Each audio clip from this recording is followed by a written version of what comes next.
அனைவருக்கும் வணக்கம். இன்னைக்கு நாம பார்க்கக்கூடிய ஒரு தலைப்பு சந்திராஷ்டமம் என்றால் என்ன. கமெண்ட்ல கேட்குறாங்க. சந்திரன் பிளஸ் அஷ்டமஸ்தானம் சந்திராஷ்டமம் அப்படின்னு சொல்லக்கூடிய ஒரு விஷயம். அப்போ இந்த சந்திராஷ்டமம் நாளில் என்ன நடக்கும் ஒரு மனிதனுக்கு அப்படின்னு கேட்டிங்கன்னு சொன்னால், அதாவது உங்கள் ஜென்ம ராசியிலிருந்து நீங்கள் எந்த ராசி ஜென்ம ராசியாக வந்திருக்கோ அந்த ராசியிலிருந்து 8வது ராசியில் கோச்சார சந்திரன் பயணம் பண்ணக்கூடிய ஒரு அந்த நாட்கள் உங்களுக்கு சந்திராஷ்டம நாள்னு சொல்கிறாங்க. இன்னும் சொல்ல போனேன்னு சொன்னால் உங்கள் ஜென்ம நட்சத்திரத்திலேருந்து 18வது நட்சத்திரம் அப்படிங்கிறது சந்திராஷ்டம நட்சத்திரம் சொல்லக்கூடியது. இது என்ன பண்ணும் அப்படின்னு சொன்னால், அன்னைக்கு உங்களுக்கு மனம் சார்ந்த பிரச்சனைகள் வரும். மனசு ஒரு குழப்பமான ஒரு மனநிலை, ஒரு தெளிவான ஒரு முடிவெடுக்க முடியாத ஒரு நிலை, சரிங்களா?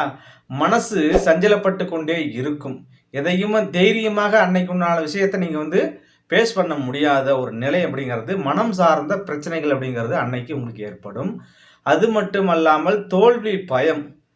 ஏன்னா 8ஆம் இடத்துல போகிறதுனால 8ஆம் இடம் சார்ந்த அவமானம், அவப்பெயர், அசிங்கம், சரிங்களா, இது போன்ற துரதிருஷ்டம், இது போன்ற எண்ணங்கள் உங்களுக்கு ஏற்பட்டு கொண்டு இருக்கும் அன்னைக்கு சந்திராஷ்டம நாள் அன்னைக்கு. சரிங்க, இது எல்லாத்துக்கும் பாதிக்குமா? 140 கோடி மக்களுக்கும் இந்த சந்திராஷ்டமம் அப்படிங்கிறது பாதிப்பை ஏற்படுத்துமா அப்படின்னாக்கா நிச்சயமாக ஏற்படுத்துறதுக்கு வாய்ப்பே இல்லை. என்ன காரணம்னு சொன்னால், அவங்கவுங்க ஜாதகத்தில் சந்திரன் எந்த அளவுக்கு பலமாக பலவீனமாக இருக்கோ அதுக்கு தகுந்த மாதிரி தான் உங்களுக்கு அந்த சந்திராஷ்டமம் அப்படிங்கிறது பாதிப்பையோ அல்லது பாதிப்பு இல்லாத நாட்களாக உங்களுக்கு ஏற்படும்.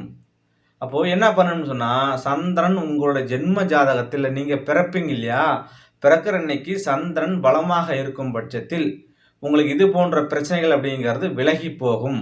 ஒரு பாதிப்பு பெருசாக தெரியாது, சரிங்களா?